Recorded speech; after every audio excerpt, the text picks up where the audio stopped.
Bonjour à tous et bienvenue dans ce nouvel épisode du podcast Sur le terrain. Cette semaine, encore une fois, avec un nouvel invité.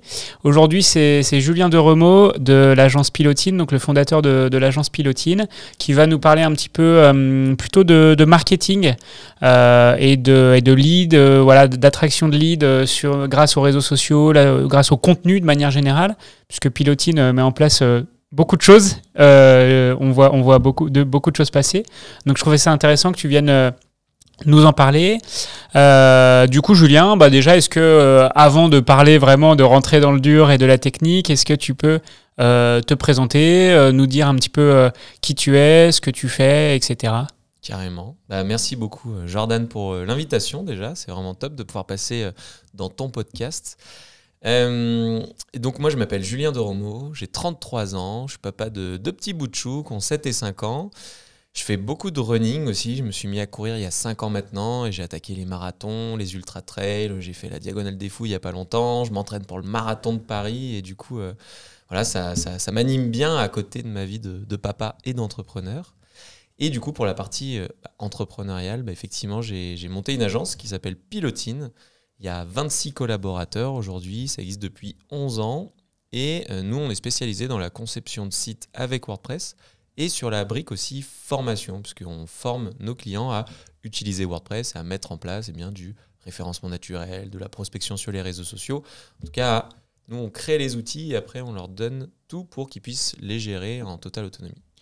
Tu as dit que tu as 33 ans et tu as créé il y a 11 ans, donc tu as créé Pilotine à 22 ans, c'est ça? Donc tu étais très jeune ou... Alors ça part encore 11 ans, mais je l'ai créé à 23 en fait, à la sortie des études en 2013. Moi, je suis né en 90, team 90. Et du coup en 2013, en fait, j'avais fait une école de commerce qui est l'ESC Toulouse, qui s'appelle aujourd'hui Toulouse Business School. Et en fait, j'ai attendu la fin des études pour vraiment monter la SAS, mais sinon, je faisais déjà ça depuis 3-4 ans en auto-entrepreneur. Tu faisais des sites à côté de tes études? Ouais. Le soir et le week-end, du coup, ça faisait du site, quoi. Donc à la base, tu es plutôt un technicien finalement, tu maîtrises WordPress un peu sur le bout des doigts, quoi. Et c'est ce que la majorité des gens pensent, et pas du tout. Moi, je suis plutôt un commercial. En fait, moi, j'ai eu un ordinateur à 18 ans. Sinon, avant, je n'avais jamais touché à un ordinateur. Et donc, pour mon anniversaire, du coup, j'ai eu un ordinateur. Et je me suis dit, puisque je venais d'arriver en BTS, et en BTS de commerce international, on apprenait la négociation, le marketing. Je me suis dit, j'ai un ordinateur, je vois qu'on peut faire des skyblogs, des trucs comme ça. Et de l'autre côté, du coup, j'ai appris les techniques de négociation, le démarchage, un peu le marketing, faire de la com. Et je me suis dit, je vais essayer d'appliquer les deux, quoi. Et donc, je me suis pointé à un salon. Je crois que c'était le salon des créateurs à Eurexpo, juste à côté de nos locaux. Et je suis venu avec des cartes de visite toutes pourries que j'avais imprimées sur l'imprimante de l'école, où je m'étais créé un vieux logo. Ça s'appelait Saint-Bonnet Web, puisque en fait j'habitais à Saint-Bonnet-de-Mur. Ok, d'accord. Je me suis dit on va mettre Saint-Bonnet et Web. Mon logo était horrible, c'était juste une palette de couleurs avec un pinceau pour dire que j'étais un artisan du web, un truc dans le genre, un artiste. Alors je suis nul vraiment, la partie design, c'est pas mon fort. Et donc, du coup, je me suis pointé avec mes cartes de visite. Je suis allé voir les exposants et il y en a un qui m'a dit go, c'est parti. Et du coup, c'est comme ça que j'ai fait un premier site internet. Puis après, j'ai continué. En fait, ce qui m'animait plus, c'était le côté d'aller répondre à un besoin de quelqu'un et le côté démarchage que j'aimais bien. Donc, moi, plutôt profil commercial. Et pour la partie technique, je souffrais un peu plus le soir et le week-end pour apprendre à faire. Et je faisais un peu n'importe quoi, mais le web, c'est ça qui est cool. C'est ça que j'ai toujours adoré. On fait, finalement, on peut refaire, on teste, on fait autre chose. Donc à la fin, j'arrivais toujours à atteindre mon résultat, mais avec beaucoup, beaucoup d'efforts. Du coup, après, quand j'ai créé Pilotine, là, je me suis entouré d'experts parce que fallait laisser la main quand même. Ok. Non, super intéressant, c'est super inspirant. Et après, sur la partie running, je sais que on suit un petit peu comme ça, même si moi, j'ai pas du tout ton niveau en course et j'ai pas du tout, on va dire, ton sérieux dans l'entraînement, malheureusement, pour l'instant en tout cas. Qu'est-ce que ça t'apporte dans ton quotidien, un petit peu d'entrepreneur? Tu parlais de papa aussi. Qu'est-ce que ça te permet qu'est-ce que ça t'apporte, tout simplement? Moi, j'ai toujours eu un profil un petit peu foufou. J'ai toujours fait les choses avec énormément d'excès. Et quand on fait les choses avec énormément d'excès, par exemple, à un moment, je m'étais mis à faire de la bourse. Je l'avais fait avec excès et pendant 3-4 mois, je faisais que ça, j'avais tout le temps mon téléphone en main et j'achetais, je revendais, pas avec des sommes monstrueuses, mais du coup ça me prenait psychologiquement et mentalement et du coup ma femme elle en avait ras le bol, quoi. Elle était tout le temps sur ton application de bourse là, c'est chiant. Alors en soi c'était pour rien gagner en plus, hein, parce que ça montait ça descendait, moi forcément vu que je fais les choses avec excès, je fais tout avec passion, donc du coup moi j'achète quand ça monte, j'achète, ça se pète la gueule, boum, je revends tout, puis c'était n'importe quoi, c'était du poker. Une autre fois je m'étais mis à faire du poker, enfin du coup j'ai fait beaucoup de choses avec excès et c'est vrai par exemple quand la période... à un moment, je me suis mis, par exemple, chez Pilotine, à faire du marketing automation. On pourra revenir sur ces notions après, mais Oui. je me suis pris de passion pour le truc et du coup, j'en dormais plus. C'est-à-dire que je faisais des nuits blanches à mettre en place cette chose-là. J'ai fait des fois des sessions pendant 3-4 mois de certaines périodes de ma vie. Je faisais des nuits blanches à regarder plein de vidéos YouTube sur l'entrepreneuriat, après plein de vidéos YouTube sur l'immobilier.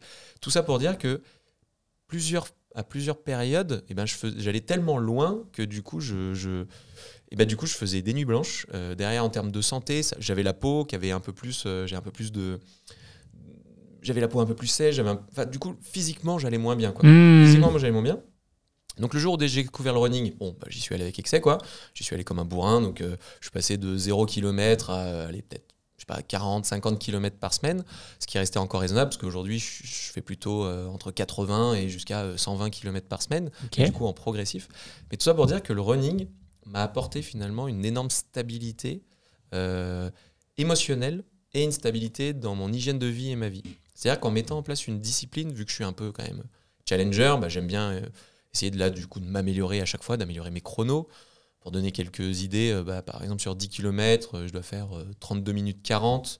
Sur marathon, 2h32, et là je vais essayer de faire 2h28. Sur la diagonale des fous, je suis arrivé 85e et tout ça. Donc j'arrive à faire des chronos, on va dire, satisfaisants, même si je ne suis pas du tout le meilleur. Hein. Le premier, à chaque fois, il m'éclate totalement, il n'y a pas de souci avec ça. Mais donc du coup, pour mettre en place ces challenges, essayer de faire toujours de mieux en mieux et d'essayer de gagner des petites compétitions locales, j'étais obligé de mettre en place une vraie hygiène de vie, une vraie discipline qui fait qu'en fait, à 22h, 23h, je suis claqué, il faut que j'aille me coucher. Donc du coup, le matin, quand je me lève pour faire mon running vers entre 6h et 7h, parce que du coup, il faut que je revienne avant que les enfants soient levés pour après les emmener à l'école, du coup, en fait, ça a cadré ma vie et du coup, cette discipline au niveau du running m'a imposé aussi une discipline au niveau du taf, une discipline au niveau des enfants. Et du coup, depuis que j'ai découvert le running, ma stabilité émotionnelle, donc avec les salariés, avec ma femme, avec mes enfants, ma stabilité pro et perso, en fait, va carrément mieux. Donc j'ai découvert ça petit à petit. Hein. Je ne l'avais pas conscientisé au début, mais au final, je me rends compte avec le recul que ça m'a permis d'être beaucoup plus efficace en fait, dans plein de domaines. Et du coup, ça, c'est plutôt chouette, quoi. Mais par contre, ça impose une grosse discipline. Donc un conseil du coup pour les gens qui sont un peu foufous et qui ont du mal à se cadrer, peut-être pas forcément le running, mais trouver quelque chose qui vous anime et dans lequel vous pouvez vous challenger un petit peu et essayer de vous y tenir finalement, quoi. Exactement, ouais, pour toutes les personnes qui sont un peu très dynamiques, comment on appelle ça, enfin voilà, ceux qui sont très très très enthousiastes, voilà, un peu foufou, j'ai plus le terme, mais même à un moment, quand j'étais petit, on pensait que j'avais... comment ça s'appelle là quand les hyperactif, enfants sont timbrés, ouais, voilà, hyperactif. Et donc du coup, même souvent, les gens me disaient que j'étais hyperactif et tout ça. Et donc je pense, voilà, si dans votre enfance, on vous a catégorisé là-dedans, on vous a catalogué là-dedans et que vous sentez un peu que vous avez beaucoup trop d'énergie, effectivement, il y en a, ils le font avec la boxe, il y en a d'autres qui le font avec le vélo, la natation et plein de trucs. Mais via le sport, je trouve, voilà, quand on a un peu une jauge d'énergie qui est des fois trop haute, voire même trop basse, le fait de mettre en place cette discipline-là avec n'importe quel sport au monde, ou n'importe quel... ça peut être de la peinture, j'en sais strictement rien. Même de la musique. Du coup, ça stabilise tout et au final, on est... voilà, après, je fais les choses avec beaucoup plus de sérénité, quoi, donc c'est pas mal. Et puis, ça n'a jamais aussi bien fonctionné, que ce soit au running, avec la famille ou avec le taf. Donc comme quoi, c'est pas mal. Et du coup, ça fait une parfaite transition. Tu disais que ça n'a jamais aussi bien fonctionné. Est-ce que tu peux nous parler un petit peu de Pilotine aujourd'hui ? Tu l'as fait un petit peu en préambule.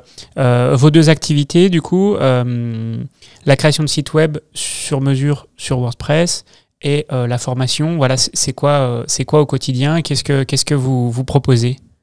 Yes. Alors donc du coup, nous, on a à peu près 70% de notre activité qui est de faire du développement de sites WordPress sur mesure.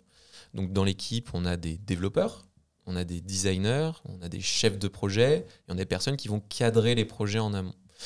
Donc voilà, c'est à peu près 70% de l'effectif chez nous. Et donc du coup, pour faire ça, nous, notre cible principale, ça va être des responsables marketing dans des entreprises entre 50 et jusqu'à 1000, 2000 salariés, qui ont vraiment l'ambition de transformer leur site internet et donc plutôt leur communication digitale pour faire en sorte de capter des leads. Donc nous, notre cœur de cible, c'est ça. C'est des personnes qui veulent faire un joli site internet qui va valoriser une belle image de marque, qui va permettre à l'entreprise de capter des leads.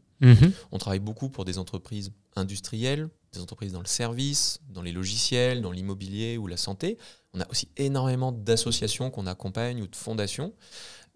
Par exemple, on a travaillé pour l'association Sport dans la ville, qui est assez connue à Lyon. Dans le milieu industriel ou du service, on a pu bosser pour MTB, qui fait du recyclage, pour Serfim, qui est un grand groupe lyonnais aussi, dans le domaine, par exemple, de la dépollution ou des choses comme ça.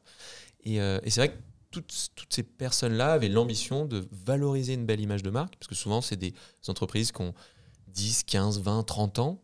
Et du coup, en 10, 15, 20, 30 ans, l'entreprise, elle a changé. Leur site internet, il date d'il y a 10 ans. Même leur logo, il n'est plus trop actualisé. Et donc, du coup, de mettre en place une nouvelle identité, un nouveau site qui leur permette de valoriser leur image de marque, d'aller chercher des leads. Et c'est pour ça qu'on les accompagne aussi avec des outils comme HubSpot pour gérer correctement tout leur potentiel commercial et marketing dans l'entreprise. Donc ça, c'est 70% de l'activité.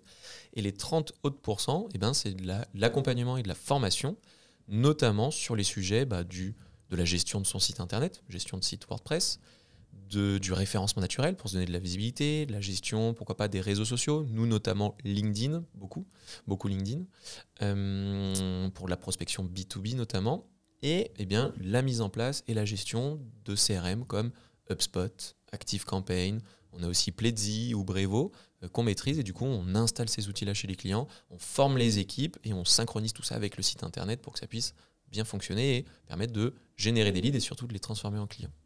Ok. Ce qui me frappe chez vous, chez Pilotine, c'est que vous mettez beaucoup de choses en place justement pour essayer d'avoir des leads. Tu parlais de marketing automation, mais je sais que vous faites aussi beaucoup de contenu, beaucoup de webinars, des livres blancs, des choses comme ça. Est-ce que tu peux nous présenter un petit peu ce que vous mettez en place au sein de Pilotine pour réussir à faire prospérer l'agence, à avoir des clients, à avoir des leads, parce qu'il y a beaucoup de choses intéressantes qui sont mises en place. Ouais, carrément. En fait, on a découvert ça un petit peu sur le tas, mais est-ce que tu connais le concept du T-shape ? Non. Le T-shape, du coup, c'est la forme en T. Okay. Et donc, du coup, parmi tout ce qu'il est possible de faire dans le marketing digital, il existe plein de choses. Tu peux être un champion du monde de la publicité, un champion du monde du référencement naturel, un champion du monde des réseaux sociaux, j'en sais rien. Et nous, on a vu que... Donc, en fait, tu formes un T comme ça, et sur la barre du haut, la barre horizontale, c'est tout ce qu'il est possible de faire. Et en fait, toi, tu vas être bon sur une des verticales. Ce qui va faire la barre verticale de ton T. Et donc, nous, chez Pilotine, là où on est bon, mais surtout là où on prend le plus de plaisir, c'est sur la création de contenu. On s'en est rendu compte, nous, c'est le contenu qui nous intéresse le plus. Donc c'est pour ça qu'on essaye de se différencier, en tout cas on arrive à se différencier des autres, parce que nos contenus sont vraiment travaillés, on y met beaucoup d'énergie, notamment la création de livres blancs, la création d'articles de blog, la création de webinars, et en fait, et de posts sur les réseaux sociaux et ainsi de suite, on essaye vraiment de partager de l'information, partager des contenus, partager nos expertises, nos expériences, et surtout d'essayer de démystifier un petit peu le métier. Parce qu'à la grande époque, je sais pas, en 2015, il y en a plein qui disaient ouais, nous le référencement, c'est un truc top secret, c'est comme un peu la recette du Coca-Cola, on dit pas ce qu'il y a derrière. Oui. Faites-nous confiance, nous on maîtrise, mais surtout on vous raconte pas ce qu'on va faire. Et en fait, moi, j'ai toujours été un peu mal à l'aise avec ce système-là. Et moi, j'ai toujours aimé plutôt partager ce que je fais en me disant, à la rigueur, si la personne n'a pas le temps, elle passera par moi. Par contre, si elle a le temps et pas trop d'argent, elle le fera toute seule comme une grande. Et puis, au moins, j'ai été utile à quelqu'un, quoi. Parce que moi, j'ai toujours aimé être utile, partager et tout ça. D'ailleurs, dans nos valeurs chez Pilotine, on en a 3 qui sont importantes. La première, c'est l'enthousiasme. C'est-à-dire, dès qu'on on a toujours pas mal d'idées, et puis on On se dit toujours, ah ouais, bonne idée et tout, allez, vas-y, on y va et tout ça. En deuxième, on a le dépassement de soi. On essaye toujours de faire preuve de curiosité et puis d'améliorer en permanence nos process, de découvrir de nouvelles choses. Et la dernière, c'est le partage. Donc, on partage énormément en donnant des formations dans des écoles, en donnant des formations à nos clients et aussi en partageant tout ce qu'on apprend au quotidien via ces différents contenus. Et du coup, notre stratégie, elle s'axe avec, souvent, on commence par un webinar, c'est-à-dire qu'on va faire une création de webinar, du coup, on va se forcer à faire une présentation. Cette présentation, ça va être un appui pendant le webinaire, ce qui va faire une création d'une vidéo. Cette vidéo, on va pouvoir la republier après sur YouTube ou autre. Ensuite, le même contenu de ce webinaire, on va en faire un article de blog. Cet article de blog, après, on va en faire un post sur les réseaux sociaux. Et en fait, on va essayer de décliner. Par exemple, on a eu 2 contenus qui nous ont apporté beaucoup de leads. Le premier, c'est comment créer un cahier des charges pour son site internet. Du coup, ça a donné lieu à un webinar, un article de blog, un livre blanc, des posts sur les réseaux sociaux, plein de contenus. Le deuxième, c'était combien coûte un site internet, par exemple. Et pareil, webinar, livre blanc, blog, machin, bidule. Et du coup, tout ça, ça nous permet de générer des leads parce que, en fait, on a partagé une expérience. Du coup, ça a intéressé pas mal de gens qui se demandaient effectivement, combien coûte un site internet ou comment je fais un cahier des charges pour mon site internet, etc., etc. Et donc, ceux qui voulaient passer par une agence concurrente, tant mieux pour eux. D'ailleurs, pour être très honnête, on a plein de concurrents qui nous ont téléchargé nos contenus. Ça m'a jamais fait boiter, quoi. C'est pas parce qu'un concurrent peut réutiliser nos méthodes, parce que ça reste notre méthode, qu'on partage une expertise, une expérience. Après, libre aux autres de pouvoir l'appliquer comme ils le souhaitent. Et c'est pas grave si les concurrents nous piquent des trucs. Et par contre, on a plein de clients, de prospects à l'époque, qui sont devenus clients, qui, eux, on les a énormément aidés, parce qu'on leur a facilité le boulot pour construire leur projet, on leur a facilité le boulot pour déterminer un budget, pour pouvoir le vendre en interne. Et au final, quand ils nous ont contactés, je te le donne dans le mille, au final, ils contactaient des fois même que Pilotine, ou ils en contactaient 3, mais Pilotine, on était déjà un peu leur agence préférée. Et du coup, c'est beaucoup plus simple après de travailler dans ces conditions-là.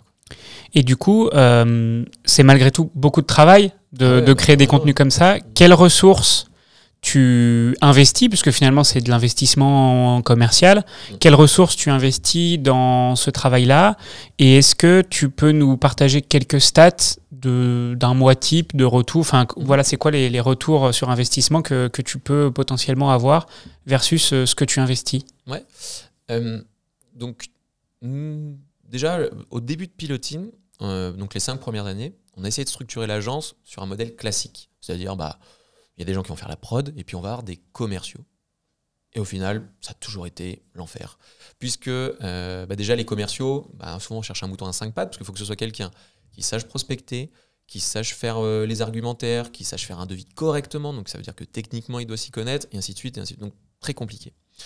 Depuis qu'on a mis en place notre stratégie de communication, en fait on n'a plus de commerciaux. Il n'y a plus de commerciaux chez Pilotine. Par contre, on a des gens qui vont faire du marketing. On n'a plus que des marketeurs ou des communicants. Et donc la personne on a divisé en gros la partie communication, où là on a 3 personnes qui s'en occupent chez nous. Donc on pourrait dire que c'est comme si on avait 3 commerciaux, quoi, mais ils vont faire de la com, donc ils vont faire les créations de contenu sur les articles de blog, les livres blancs. Pour les webinars, c'est moi qui m'occupe de faire le webinar. Et après, qui vont mettre en place tout ce qui est marketing automation, etc., etc. Et ensuite, on a 2 personnes qui vont faire la qualification et les propositions commerciales. Donc, ils ont un peu une casquette de commerciaux, mais en fait, ils vont jamais faire de prospection. Eux, ils ne font que répondre à des leads entrants. Donc, le métier est un peu plus facilité parce qu'on a divisé en 2, en fait, le commercial à l'ancienne qui marchait pas du tout, dans notre cas. Et donc, en termes d'énergie, voilà, ça pour la donc, c'est 5 personnes à temps plein. Donc, on a 5 personnes. Alors, on a 2 personnes en alternance sur les 5 personnes, mais ça demande quand même 3 personnes temps plein CDI et 2 personnes en alternance. Mais ce travail en vaut vraiment la chandelle. Donc, en termes de stats, on a à peu près 400 nouveaux leads par mois. Alors, quand je parle de leads, ce sont des leads froids. C'est-à-dire des personnes qui sont inscrites à un webinar, qui ont téléchargé un livre blanc, qui ont complété plein de formulaires qu'on a sur notre site, parce qu'on a plein d'autres choses que ça. Mais voilà, en termes de création de contenu, on a 400 qui sont intéressés par un de nos contenus tous les mois. Donc on a 4800 personnes du coup par an qui sont intéressées par nos contenus. Sur ces 4800, on en a 400 qui sont des leads, on va dire chauds, c'est-à-dire des opportunités commerciales. Donc c'est des personnes qui vont nous contacter en disant « ça m'intéresse de bosser avec vous ». Sur ces 400 personnes par an qui sont intéressées de bosser avec nous, on en a la moitié qui sont réellement qualifiées, d'où l'intérêt de faire un gros travail de qualification. Donc sur les 5, on a une personne effectivement qui va vraiment faire la qualif et tout ça pour dire est-ce que ça va matcher avec notre process ou pas du tout. Donc il reste 200. Et sur ces 200, souvent on close 1 sur 2, donc on a une centaine de nouveaux clients par an. Les années passant plutôt, nos leads sont de plus en plus costauds, c'est-à-dire c'est des projets de plus en plus gros. Mais voilà, le nombre de leads en tout cas n'a pas changé, mais par contre on a été meilleur sur la qualification, je pense. Enfin, on est de plus en plus bon sur la qualification, parce que souvent quand on met en place ce type de stratégie, les premières années, le but du jeu c'est juste d'avoir une grosse visibilité. On fait en sorte que notre site soit bien visité, tout ça. Ensuite, on fait en sorte d'essayer de capter un maximum de leads, mais on prend tous les leads qui traînent, quoi, et puis on fait pas trop le difficile en général. Et là, nous, on est dans une étape où on peut se permettre maintenant de faire un peu plus les difficiles et de pouvoir justement bien filtrer. Et comme ça, on va travailler vraiment sur des projets à forte valeur ajoutée et on va pouvoir leur proposer quelque chose à forte valeur ajoutée et on va s'assurer surtout d'avoir une grosse satisfaction. Et c'est ça le plus important, parce que en fait, on a toujours réussi à faire du business, tout ça, mais les premières années, on était plutôt à 50% de taux de satisfaction. Puis après, on est monté à 70%, tout ça. Aujourd'hui, je pense qu'on est entre... On suit énormément la satisfaction sur la formation via Calliope. Sur les sites, c'est encore un peu plus compliqué, même si on le suit. Mais voilà, on est entre 90 et jusqu'à 100% quand on est sur la formation de satisfaction. Et c'est ça l'indicateur, au final, le plus intéressant. Nous, le chiffre d'affaires, la rentabilité, tout ça est en croissance permanente. Mais le plus intéressant, c'est que maintenant, les gens le font avec encore plus de plaisir. Les clients sont encore plus contents. Et c'est ça qui est vraiment cool, quoi. Et derrière, c'est bien beau d'avoir 4800 leads. Je crois que vous mettez aussi beaucoup de choses en place, beaucoup d'automatisation en place pour les relances, pour leur renvoyer d'autres contenus, etc. etc. Il y a tout des process, puisqu'on avait fait une formation avec Sandrine. Il y a tous des process qui sont en place pour vraiment automatiser toutes vos parcours, finalement, tous vos parcours clients. Exactement. Du coup, oui, imaginons, on a 4800 leads. Si on devait le faire à l'ancienne, ça veut dire que c'est 4800. On aurait dû peut-être leur passer un coup de fil. On aurait dû leur envoyer un petit mail pour dire merci beaucoup d'avoir téléchargé tel livre blanc ou tel contenu. D'ailleurs, voici le PDF. Puis après, on aurait dû les relancer. Puis après ci, puis après ça. Donc, on va dire, on peut estimer que sur l'année, on va envoyer entre 9 et 12 mails à l'ensemble de ces personnes-là. Puis on va essayer, bien entendu, de différencier ces mails-là, de les customiser, de les paramétrer, de les personnaliser. Et du coup, c'est en enfer. En gros, personne ne va faire ça. Personne ne va envoyer 40 000 ou 400 000 emails par an. Je suis nul en calcul, mais c'est plutôt 48 000. Hein. Personne ne va envoyer entre 48 000 et 60 000 emails par an. Donc du coup, nous, ce qu'on fait, c'est qu'on va automatiser ça. Au tout début, on avait commencé avec Mailjet, Mailchimp, à l'époque, où pour envoyer nos mails, on envoyait des mails en masse. Après, on est passé à ActiveCampaign chez Pilotine. Ça a permis de mettre en place des choses automatisées. Et là, maintenant, on est passé sur un outil beaucoup plus puissant qui est HubSpot, qui coûte aussi beaucoup plus cher, mais qui est beaucoup plus puissant. Pour une taille comme la nôtre, 26 personnes, avec 5 personnes qui bossent autant sur la partie marketing que commerciale, un outil comme HubSpot devient incontournable et fonctionne vraiment très bien pour nous. Par rapport à notre modèle. Je ne dis pas que ça s'applique à tout le monde, mais par rapport à notre modèle, ça marche très très bien. Eh bien, effectivement, on automatise pas mal de choses. Dès qu'une personne s'inscrit à un webinar, boum, boum, boum, elle reçoit 2, 3, 4 mails pour dire attention, c'est dans 10 minutes, attention, c'est dans 1 minute, connectez-vous. Puis après, on le relance 5 jours après. Quand une personne télécharge un livre blanc, on lui envoie le contenu, puis on va la relancer 5 jours après pour lui demander ce qu'il en a pensé, etc. On est plus sur des scénarios conversationnels, on va essayer d'engager la conversation ou autre, que des scénarios commerciaux. C'est-à-dire que jamais de la vie, on dira au fait, on fait moins 20% sur le site internet, est-ce que ça t'intéresse ? On ne fait pas de promotion, on fait pas trop la promotion de nos services, on va plutôt faire la promotion de nos astuces, de nos conseils, on va toujours partager. On reste dans cette notion de partage et c'est ça qui nous permet de continuer à avoir une bonne image de marque sur le long terme et à satisfaire des gens et avoir pas mal de gens au final qui se transforment en prescripteurs. Parce que peut-être que la personne elle a réussi à le faire toute seule comme une grande parce qu'on lui a donné toutes les astuces pour le faire. Par contre, quand elle a un ami qui vient de monter sa boîte et qui a besoin d'être accompagné, boum, elle va le mettre en relation avec Pilotine. Finalement, c'est un cercle un peu vertueux parce que de faire ça, comme tu dis, tu mets aussi en place finalement du bouche à oreille si les gens sont satisfaits. Tu mets aussi en place finalement de l'inbound parce que tu fais de l'image de marque et c'est un peu l'effet boule de neige positif. Exactement, on est sur du 100% cercle vertueux. Là où les premières années, on était tenté d'envoyer un mail à une base de données qu'on avait trouvée sur Internet, genre on avait siphonné l'annuaire de la chambre de commerce de Lyon. Du coup, on avait, je sais pas, les 10 000 entreprises, mais c'est 10 000 entreprises qui n'avaient rien à cirer de Pilotine, qui ne connaissaient pas. Et on leur envoyait le petit mail en disant bonjour, Pilotine va booster votre business sur Internet, prenez un rendez-vous avec nous. Le taux de retour de ce truc-là est juste catastrophique. Plus, on abîme notre image de marque. Les gens nous mettent en spam, donc demain, quand on va envoyer plus de mails, boum, on va passer en spam directement, ou on va se faire scratcher des listes d'envoi. Donc c'est vraiment, pour le coup, là, c'était le cercle vicieux. Et effectivement, depuis qu'on a mis en place cette stratégie, personne ne s'est jamais plaint des mails qu'on a envoyés. Là où avant, il y en a des fois qui nous défonçaient bien, qui nous taclaient en disant « mais pourquoi je reçois ça ? C'est inadmissible, c'est n'importe quoi votre truc ?» Là, ça fait très très très longtemps que les gens nous remercient plutôt d'ailleurs pour nos communications, donc c'est plutôt très très agréable pour l'ensemble de l'équipe, pour les gens qui font le marketing, pour les gens qui sont au commerce, pour moi. Enfin, voilà, quand quelqu'un nous contacte en disant « j'ai trop envie de bosser avec vous, j'adore ce que vous faites et tout ça », forcément c'est beaucoup plus intéressant au quotidien, quoi. Ça donne plus de sens à ce qu'on est en train de faire. Du coup, tu dis le cold mailing, le cold phoning, tout ça, faut éviter. Selon toi, en tout cas, Alors, je dis pas qu'il faut éviter, mais si on veut appliquer une méthode similaire à la nôtre, vaut mieux éviter, ou en tout cas, il faut le faire intelligemment. On a accompagné des clients à utiliser une partie de ce qu'on a mis en place chez Pilotine, mais après, eux, ils rajoutent du phoning. C'est-à-dire que nous, aujourd'hui, par rapport à notre taille d'activité, le nombre de leads qu'on a nous suffit amplement. Et on est sur une ambition de croissance de 20 à 30% par an. Et du coup, ça fonctionne très bien avec ces ambitions-là.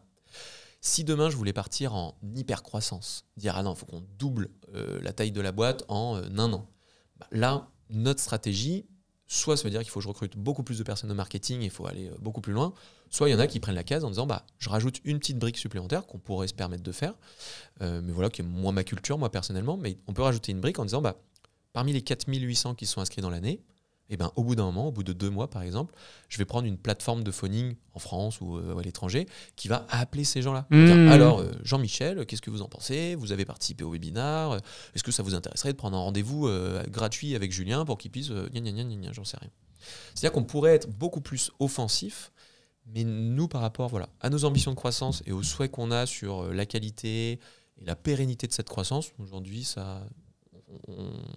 on s'en passe, mais on a certains clients qui sont dans d'autres domaines d'activité ou qui sont sur d'autres modèles ou sur d'autres ambitions qui, eux, le mettent en place et ça marche très très bien. Mais après, il faut juste s'organiser pour le... C'est vrai qu'après, le taux de retour aussi, ça peut vite être aussi un peu décourageant pour les équipes finalement. Si tu fais faire ça à tes équipes, du cold mailing, du cold phoning, t'as vraiment peu de retour. Alors quand t'en as, t'es très content, parce que t'as tellement peu que quand t'en as, t'es très content. Mais ça peut vite être aussi décourageant pour ceux qui le font, quoi. Si personnellement j'ai arrêté, c'est parce que à chaque fois, t'as raison, c'était pas intéressant, c'était très décourageant et au bout d'un moment tu te dis c'est quoi mon métier, quoi. J'emmerde les gens à longueur de journée, non, c'est pas intéressant d'emmerder les gens à longueur de journée. Je préfère aujourd'hui ma posture où je dis j'apprends des trucs à plein de gens à longueur de journée, ça me fait plus kiffer que de dire j'emmerde le monde pour peut-être choper un pigeon au passage qui lui marchait dans la combine. Ça c'est moins intéressant, quoi. Et d'ailleurs depuis qu'on fait tous ces contenus, on se rend compte que les prospects qui nous contactent, pour qui on a vraiment une opportunité commerciale, même grâce à nos contenus sont un peu mieux formés, donc ce sont d'encore meilleurs clients et du coup les briefs sont plus précis, etc. Tout est mieux et puis ils sont plus en phase avec le mode de fonctionnement de l'équipe de Pilotine, donc bizarrement les matchs se font mais beaucoup plus rapidement, donc c'est assez cool. Et finalement tu as 2 activités. Est-ce que tu différencies ta stratégie entre la partie site web et la partie formation, ou alors c'est la stratégie la même parce que le public, les cibles ne sont peut-être pas forcément similaires? Alors c'est un petit peu ça, on a 2 cibles qui peuvent être un petit peu différentes entre formation et site, surtout à la mise en place de cette on va dire double stratégie.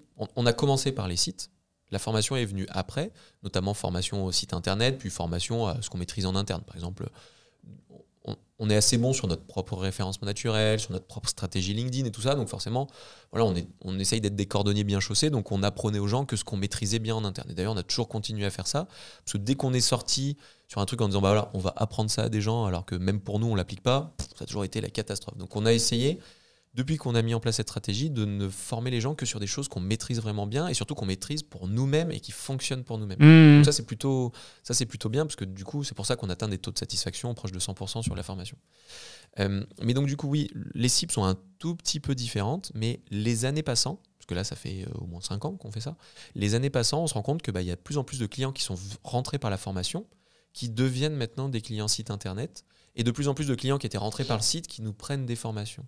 Et nous, la grosse stratégie 2024, c'est vraiment d'allier les trois, parce que maintenant on a 3, on va dire, business models. Il y a la création du site, la mise en place d'outils de CRM et de marketing automation comme HubSpot, ActiveCampaign, Brevo, Pledzi, et la formation.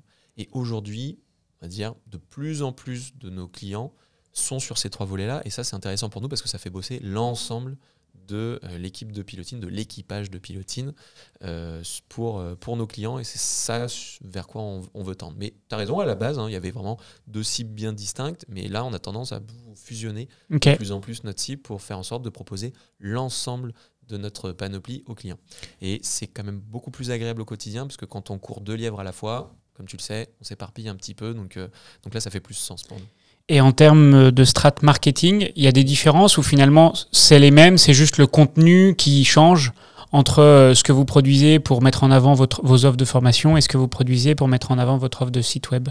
Notre cible reste la même, c'est le responsable marketing d'une boîte entre 50 et 2000 personnes à Lyon, dans le domaine de l'industrie, du service, des logiciels, des fondations, des même pour la formation finalement. Exactement, ouais, ça reste les mêmes. Tu veux pas t'adresser je sais pas, au chargé de com qui voit cette formation, qui en parle à son boss. Alors ça arrive aussi, mais c'est vrai qu'en général notre point d'entrée c'est le responsable marketing qui va se dire dans mon équipe il y a besoin que moi-même je monte en compétences ou que mes équipes montent en compétences.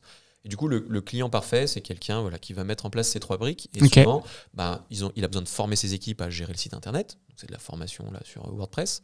Il a besoin de former ses équipes après pour bien rédiger, donc utiliser correctement, par exemple, ChatGPT, le SEO, pour enrichir son SEO, mais de le faire intelligemment, pas de le faire comme un gros bourrin, parce que ça marche pas, ChatGPT comme un bourrin. Et gérer ses réseaux sociaux, parce que potentiellement, ils ont une cible B2B, donc dire on va mettre en place LinkedIn, et ainsi de suite. Et du coup, en fait, le responsable marketing, il a besoin de faire monter en compétence l'ensemble de son équipe pour faire en sorte que il atteigne ses propres les propres objectifs de sa boîte. Et donc, on a de plus en plus la même cible, même si des fois, il y a des petites exceptions. Quelqu'un qui va travailler dans une mairie, qui a besoin de monter en compétence et tout ça, mais ça reste une exception. On parle du coup beaucoup là de contenu textuel finalement, avec des livres blancs ou on va dire visio avec des webinars.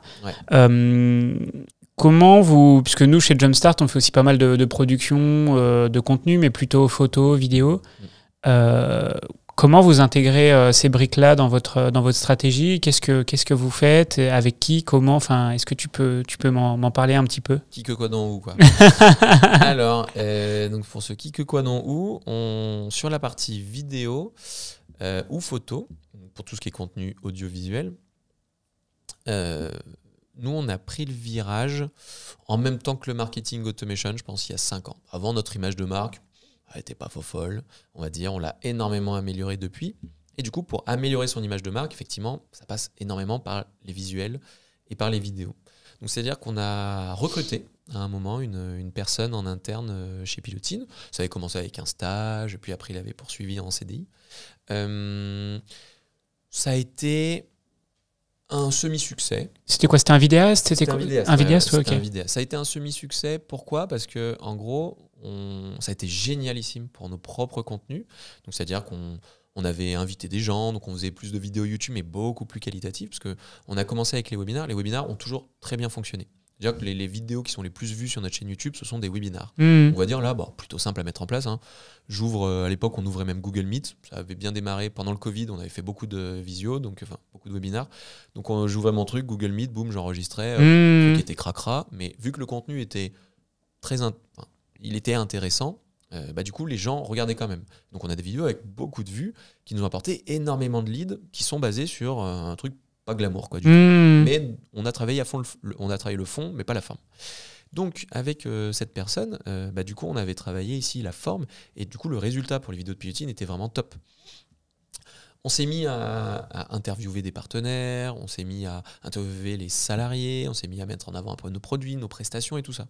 Ça a bien rempli le cahier des charges, puisque ça nous a permis d'alimenter notre site avec des contenus beaucoup plus sympas en termes d'esthétique, notamment des témoignages clients, notamment la mise en avant d'un projet. On a fait un peu le projet de A à Z, et puis On a suivi un projet pendant plusieurs mois pour voir comment ça se passait chez Pilotine et tout ça. Donc ça, c'était des contenus à forte valeur ajoutée. Le truc où je dis ça a été en demi-teinte, un demi-succès, c'est que par rapport par contre à la charge que représente une personne en CDI dans une entreprise, malheureusement, c'était un peu trop cher pour nous. C'est-à-dire que un tiers-temps aurait été amplement suffisant. Et nous, en fait, on s'est dit, on a une agence de com, on va commencer à faire des vidéos et tout ça, tu vois, on s'est inventé un nouveau métier. Sauf qu'en fait, c'est un autre métier. C'est un autre métier. Et c'est très chronophage en plus. Les gens ne nous identifiaient pas surtout là-dessus, donc on avait peu de leads là-dessus, donc au final, on n'a pas réussi à rentabiliser l'autre 2 tiers de temps ou mi-temps qu'on aurait eu besoin pour faire en sorte de financer correctement ce CDI. Donc je crois que le test a duré au final bien 2 ans. Donc pendant 2 ans, on a mis en place beaucoup de choses. Donc on avait plein de contenus intéressants. Mais après, voilà, financièrement, on n'a pas réussi à tenir le coup pour conserver une personne temps plein sur ce poste-là. Et tout ça pour dire que on avait suffisamment de contenu pour que ça nous dure, on va dire, 1 an ou 2 ans supplémentaires. Donc voilà, ça nous... Après, on a gardé cette qualité de contenu-là. On n'a pas créé de nouvelles vidéos. Après, on a poursuivi avec les webinaires. Et tu vois, là, ça fait quand même à peu près 2 ans qu'on n'a pas recréé de contenu très qualitatif. Donc, je pense qu'on va repartir dans un cycle de création de contenu. Donc, ça peut passer par des agences, par des freelances ou autres. Là, on ne va plus l'internaliser, on va l'externaliser. Et donc, du coup, ça va être des créations surtout sur des témoignages clients. On va faire une succession d'une dizaine de témoignages clients. En passant en externalisant ça, pour avoir de nouveau des contenus à forte valeur ajoutée. Pour la partie photo, ça, on s'est permis de l'internaliser un petit peu, parce qu'on a des directeurs artistiques qui organisent des shootings photos, qui le font un petit peu pour nos clients, mais vraiment ça reste à la marge.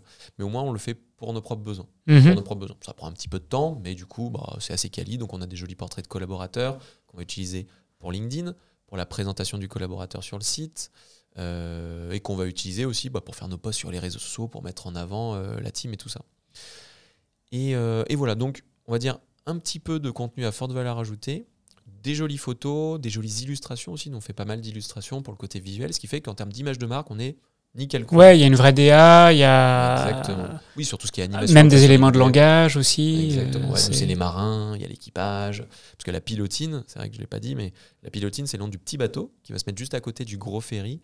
Et en fait, il y a le pilotin qui va grimper dans la cabine de pilotage du ferry pour faire les manœuvres dans le port. C'est la seule personne habilitée à manœuvrer un gros cargo dans un port. Et du coup, ça symbolise l'accompagnement qu'on fait aussi de boîtes plus grosses que nous sur le digital, parce que la mer, ça bouge comme le digital. Et du coup, voilà, on avait trouvé cette symbolique de l'accompagnement qui était pas trop mal. Donc voilà, il y a des marins, il y a effectivement une belle image de marque, un beau positionnement. Et on le travaille sur tous les supports, notamment via des illustrations, mais aussi via les photos et aussi via la vidéo. Et donc, on est sur un mix de quelques vidéos très quali dans l'année, il faut sous-traiter ça, et pas mal de vidéos qui sont faites plutôt en mode homemade en webinar, mais qui fonctionnent bien parce qu'on a travaillé à fond le contenu. Mais je pense qu'il faut mixer tout ça intelligemment pour que le site internet, après, il puisse continuer à valoriser une belle image de marque et convertir. Ouais, parce que finalement, les vidéos, et notamment YouTube, c'est assez important pour le référencement même du site web de Pilotine. Alors, je connais pas grand-chose en référencement, mais de ce que je comprends bien, c'est que ça reste quand même super important d'avoir une chaîne YouTube active avec des vidéos qui, sur certains mots-clés, ça aide malgré tout au référencement de ton site web et de ta boîte de manière générale. Ouais, alors ça aide énormément surtout au référencement des vidéos sur YouTube. Puis comme c'est les premiers trucs maintenant... Et effectivement, par contre, quand tu tapes typiquement, pour ceux qui nous écoutent, vous pourrez faire le test. Vous tapez sur Google comment créer un cahier des charges de site WordPress ou combien coûte un site WordPress. En général, on tombe sur des articles de blog de Pilotine et des vidéos YouTube de Pilotine qui parlent de ça via nos webinaires. Si on a d'autres mots-clés aussi, par exemple en lien avec la synchronisation de HubSpot avec WordPress, là on tombe plutôt sur des vidéos qualitatives qu'on avait fait à l'époque. Là on est plutôt sur des formats de moins de 10 minutes où on fait toujours un tutoriel en disant voilà comment on va synchroniser WordPress avec votre HubSpot et on montre les différentes techniques qui existent pour le faire. Donc on a des vidéos courtes de 10 minutes, mais on a aussi des webinaires longs de 1 heure.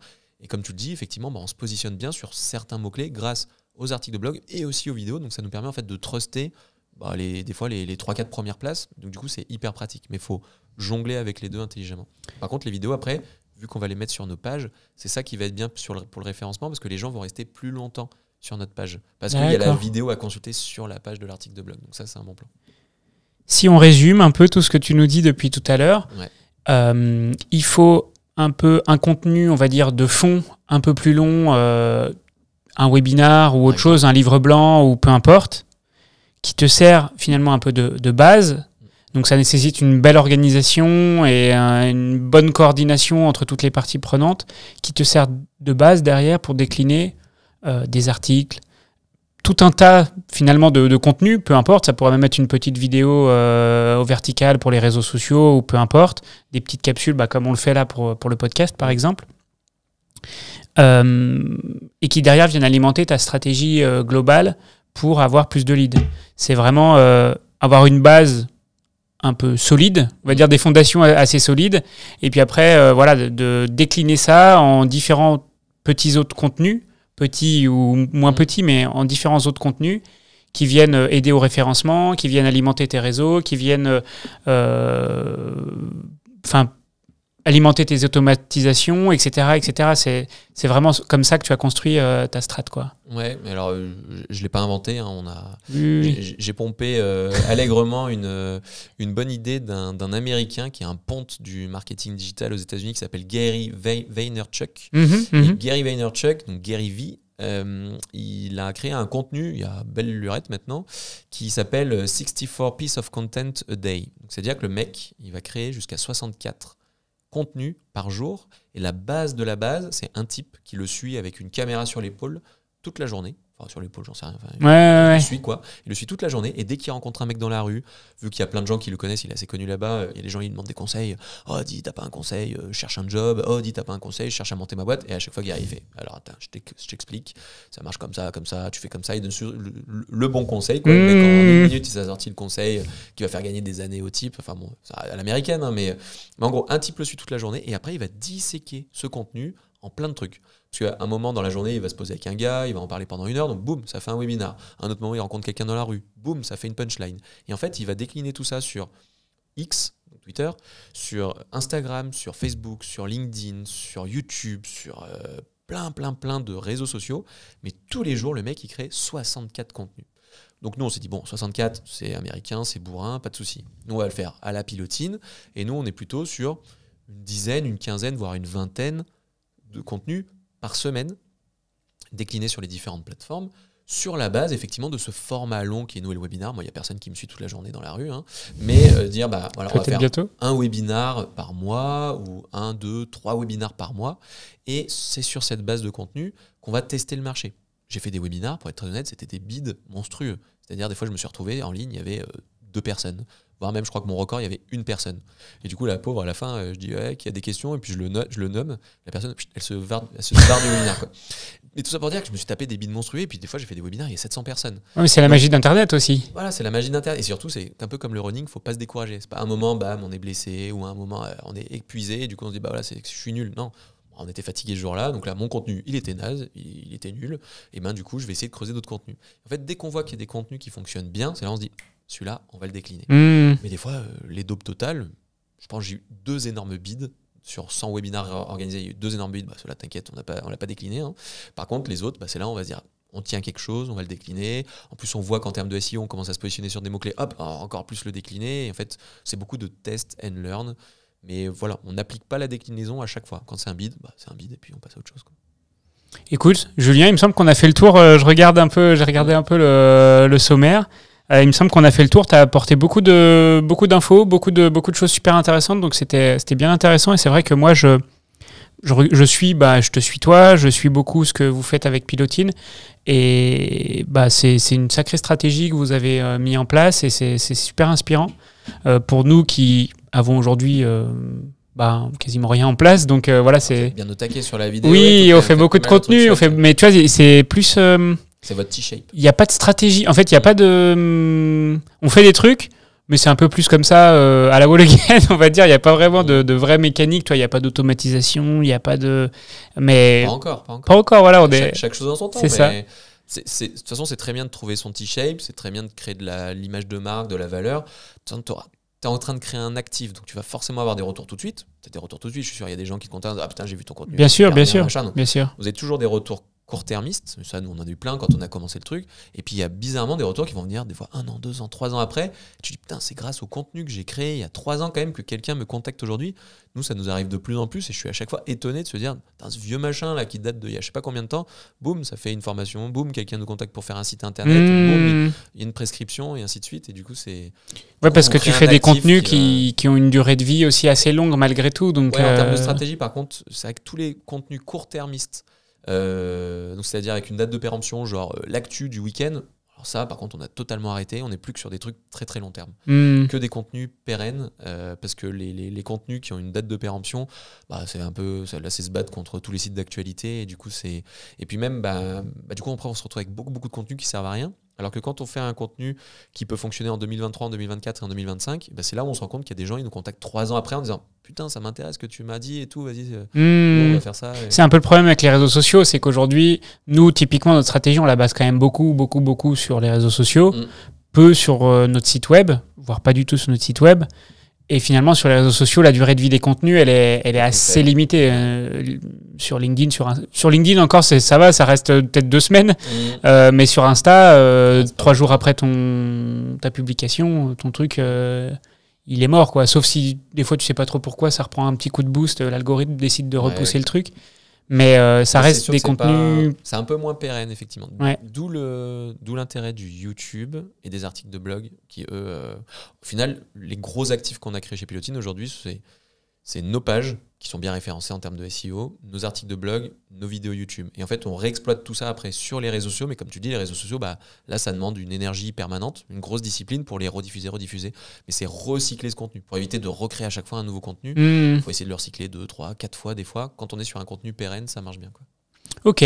Écoute, Julien, merci beaucoup d'être venu dans le podcast Sur le terrain de Jumpstart. C'était bien cool, bien intéressant et j'espère que tu as passé un bon moment. Si vous voulez vous renseigner sur Julien, n'hésitez pas à aller le suivre sur LinkedIn et suivre l'agence aussi Pilotine sur LinkedIn. C'est plutôt là-bas qu'on vous suit, je suppose. LinkedIn, c'est pas mal. Ceux qui aiment bien tout ce qui est un peu créa, tout ça, c'est plus sur Instagram. Et ceux qui aiment bien les conseils, c'est plutôt sur YouTube. Ok. Et écoute, merci beaucoup et puis à très bientôt pour de nouvelles aventures et peut-être pour le projet vidéo du coup, tes voyages clients. Merci à toi et puis à bientôt sur le terrain aussi pour courir un petit peu, non ? Allez, pas de souci. Salut Julien, ciao. Ciao.